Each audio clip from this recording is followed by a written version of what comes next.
ጽንዓት መግለጺ ቃላት ተሰኢኑ ነቲ ትብዓት መግለጺ ለከስ ቃላቱን ሰዓሪ ግዲ ዝገርም ወለዶ ዝገርም ትውልድ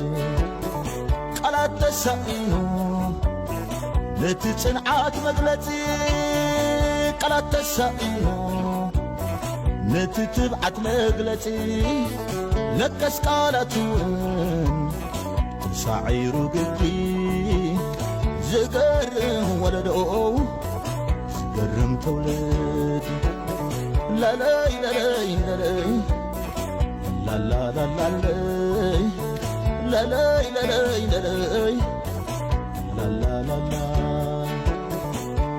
ተኸቢቡ ብየማነ ጸጋም ትጨናሞት ከም ትጨናኣዳም እንዳሽተተ ዝኽእል ምጽማም ትርብዕራይ ዘይገለመ